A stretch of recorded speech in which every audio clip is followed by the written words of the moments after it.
Assalamualaikum warahmatullahi wabarakatuh. A'udzubillahi minasyaitonirrajim. Bismillahirrahmanirrahim. Alhamdulillahirabbil alamin. Qala Allah Ta'ala, khalaqas samawati wal ardi bil haqqi sawwarakum wa ahsana suwarakum wa ilaihil masir. Assalatu wassalamu ala israfil anbiya'i mursalin wa ala alihi wa sahbihi ajmain. Asyhadu an la ilaha illallah wahdahu la syarikalah wa asyhadu anna Muhammad abduhu wa rasuluhu. Allahumma shalli ala Muhammad wa ala ali Muhammad. Amma ba'du. Segala puji bagi Allah, Tuhan sekalian alam, yang telah menciptakan alam semesta raya ini beserta isinya, termasuk makhluk hidup dan manusia. Salawat dan salam kita aturkan kepada Nabi besar kita Muhammad sallallahu alaihi wasallam, yang telah membawa kita kepada jalan yang lurus dan terang.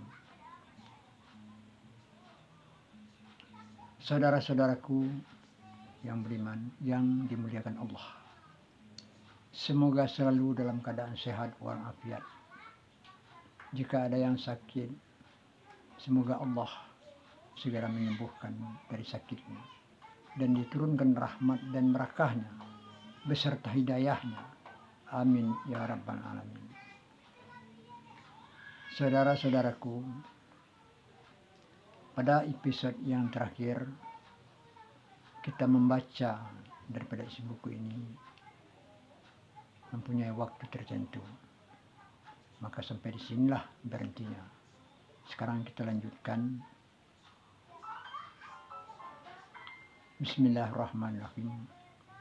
Kalimat ayat selanjutnya mengatakan bahwa masing-masing pada jalan edarnya berenang. Kalimat ini seperti yang janggal kedengarannya, sebab yang dikatakan berenang biasanya terjadi di air, sedangkan keadaan ini berada di ruang angkasa bebas yang tak ada batasnya.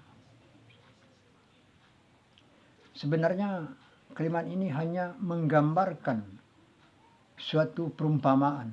Jikalau sesuatu yang berenang di air itu, andai kata dia berhenti berenang atau berdiam diri saja, maka apakah yang terjadi?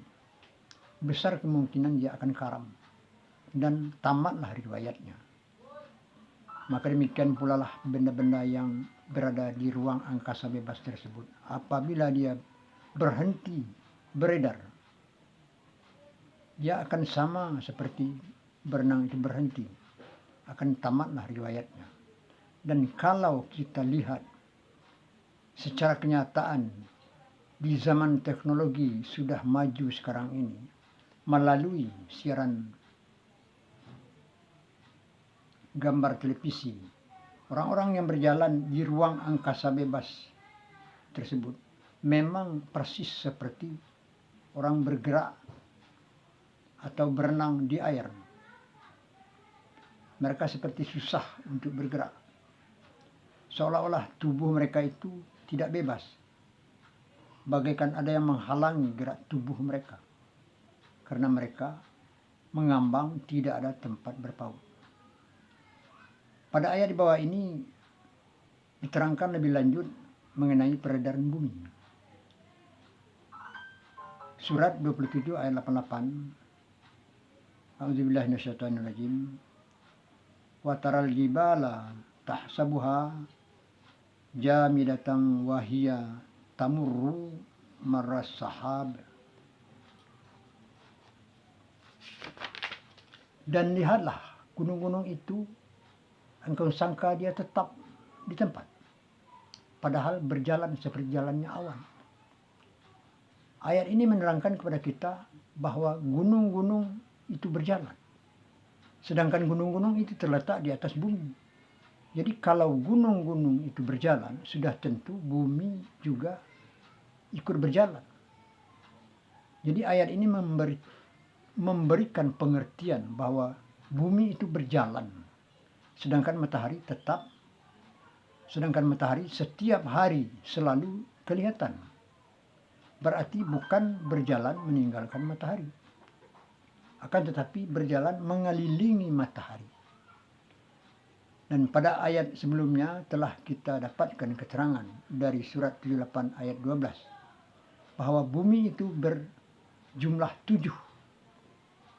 Jadi sekarang pengertian yang kita dapatkan berarti bumi yang 7 itu mengorbit satu matahari dan bulan mengorbit bumi. Itulah yang dinamakan langit atau samawati. Begitulah Allah memberikan keterangan secara terperinci atau satu persatu sejelas-jelasnya melalui Al-Quran kepada umat manusia. Kalau manusia itu mau memperhatikannya. Keterangan ayat-ayat di atas dirangkum dan diperjelas oleh ayat di bawah ini. A'udzubillahi minasyaitonir rajim. Surat 39 ayat 5. Khalaqas samawati wal ardi bil haqqi yukawwirul laila 'alan nahar wa yukawwirun nahara 'alal laili wa sakhkhara syamsa wal qamara kullu yajri li ajalin musamma ala huwal azizul ghaffar. Yang artinya Allah menciptakan langit dan bumi dengan hak atau benar, menutup malam atas siang dan menutup siang atas malam, dan menundukkan matahari dan bulan. Masing-masing berjalan menurut yang ditentukan. Ingatlah, dialah yang maha perkasa lagi maha pengampun. Di ayat ini kita mendapatkan keterangan yang lebih lengkap, lebih jelas. Pada ayat-ayat sebelumnya kita mendapatkan keterangan apa yang dikatakan langit, yaitu samawati, yaitu kumpulan dari bumi-bumi berjumlah 7 buah bumi mengorbit satu matahari. Nah, sekarang Allah menampilkan kata-kata majmuk atau dua buah kata yang dipadukan menjadi sebuah nama, yaitu langit dan bumi, kurung samawati wal ardi.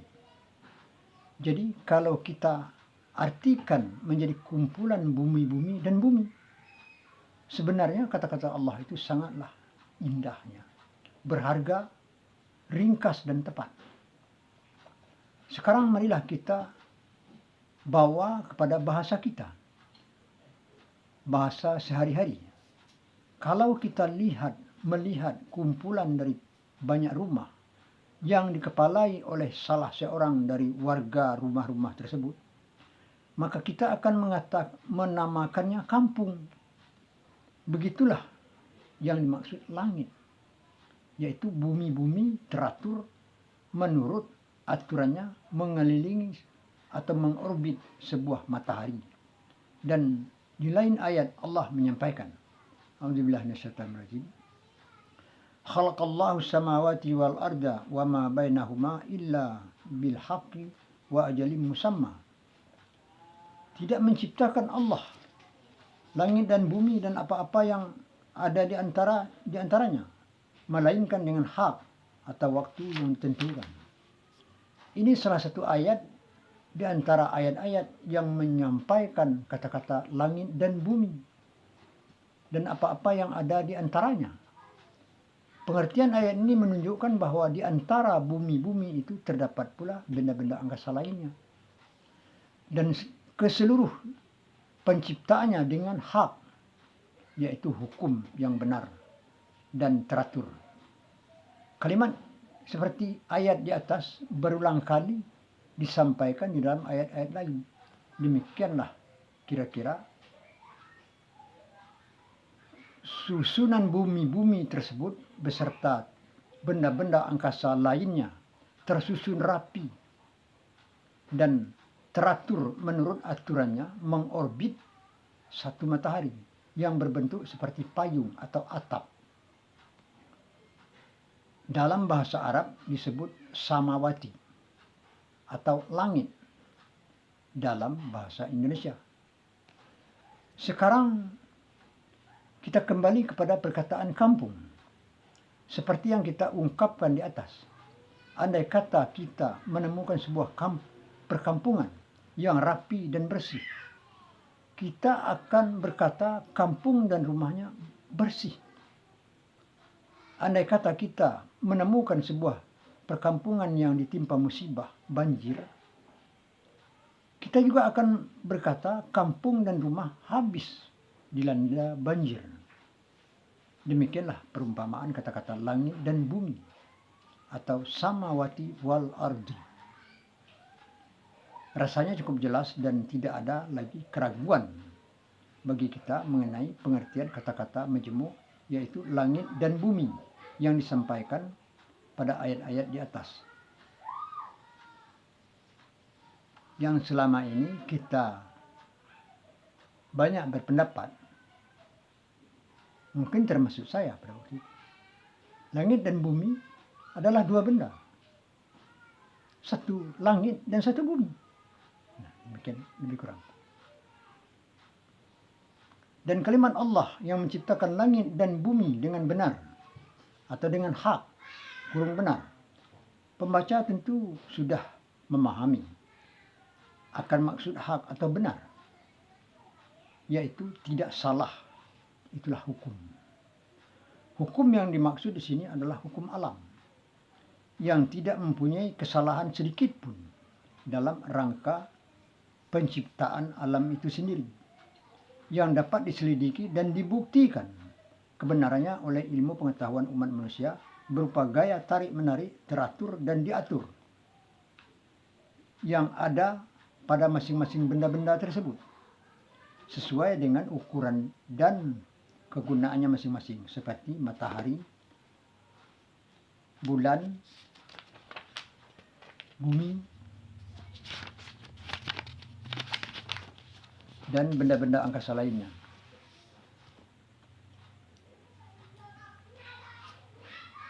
Pada halaman ini saya sebagai penulis menggambarkan bentuk tata surya. Inilah yang dikatakan langit dan bumi. Dan kalimat seterusnya, dia menutupkan malam kepada siang dan menutupkan siang kepada malam. Ini menunjukkan siang dan malam itu sama waktunya, karena teraturnya kecepatan bumi itu berputar yang sudah diletakkan hukum untuk mengaturnya. Benda-benda angkasa tersebut tunduk atau tetap menjalani hukum-hukum alam itu yang telah menjadi ketentuan hukum demikian. Satu contoh hukum alam, air tetap akan mengalir kepada tempat yang lebih rendah. Pada keterangan yang lalu telah kita dapatkan bahwa matahari itu berputar pada porosnya dan bergesekan dengan udara hampa yang ada di sekitarnya, yang menimbulkan panas atau mempertahankan panas sambil berjalan pada garis edarnya. Sedangkan menurut pandangan kita dari bumi, tempat kita berada, matahari itu tetap saja pada tempatnya.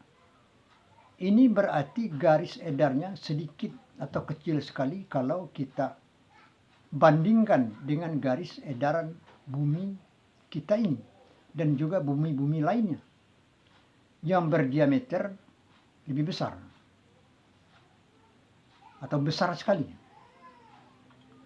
Kalau kita tampilkan suatu umpama seperti sebuah bola baterai yang menyala, kalau kita putar cepat sekali dalam diameter yang kecil, dipandang dari muka, bola baterai yang menyala itu akan kelihatan tetap saja, tetapi kelihatannya ukuran besarnya lebih besar dari ukuran yang sebenarnya.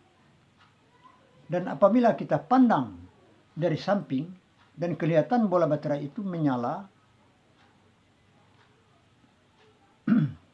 baterai itu yang menyala itu masih tetap tidak bergerak, tetapi agak lonjong.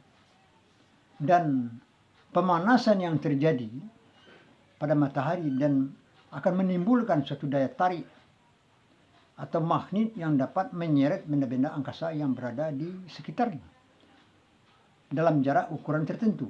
Kalau kita umpamakan seperti sebuah mistar plastik yang kita gosokkan sampai panas, kemudian kita dekatkan kepada kertas-kertas yang disobek kecil-kecil, maka mistar tersebut akan mengadakan daya tarik terhadap kertas-kertas kecil itu. Maka demikianlah keadaan yang terjadi pada matahari terhadap bumi-bumi dan benda-benda angkasa yang berada di sekitarnya.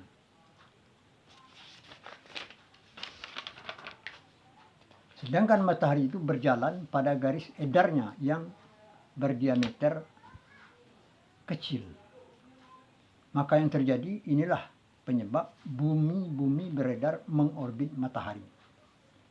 Sebenarnya bumi-bumi itu berlari mengejar matahari, akan tetapi matahari itu berlari pula berkeliling menjalani garis edarnya yang berdiameter kecil. Kecepatan bumi-bumi atau benda-benda angkasa itu terseret sudah tentu sesuai dengan daya tarik yang diterimanya dan berat benda itu masing-masing menurut besar kecilnya. Yang kecil tentu lebih cepat terseret daripada yang lebih besar. Dengan demikian kecepatan edaran benda-benda ruang angkasa itu tidak akan sama satu sama lain. Dan kesimpulan, dan bumi pun diedari pula oleh bulan yang terseret oleh daya tarik bumi. Bulan tertarik karena mengejar benjolan bumi atau daratan dan terhenti mendapatkan daya tarik sewaktu sedang berdekatan dengan lekuk bumi atau laut. Namun bulan tetap berjalan atau terseret oleh seretan daratan sebelumnya. Maka apabila bumi itu rata, tidak mempunyai lekuk atau lautan, tentu akan mengakibatkan bulan itu tidak berhenti mendapatkan daya tarik bumi dan sampailah bulan ke bumi. Demikianlah Allah Maha mengatur dengan hukum yang diciptakannya, menundukkan matahari dan bulan kalau manusia mau memperhatikannya. Yang ditegaskan Allah pada ayat berikut. A'udzubillahi minasyaitonirrajim, surat 29 ayat 44. Khalaqallahu samawati wal ardi bil haqqi inna fi dzalika la ayatan lil mu'minin. Menciptakan Allah langit dan bumi dengan hak atau hukum yang benar. Sesungguhnya pada yang demikian itu terdapat tanda-tanda bagi orang-orang yang beriman.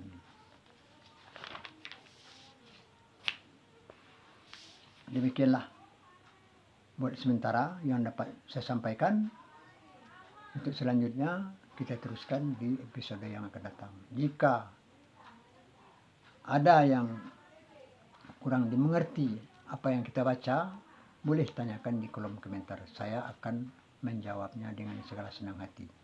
Selamat berjumpa dengan pada episode yang akan datang. Wabillahi taufiq wal hidayah. Wassalamualaikum warahmatullahi wabarakatuh.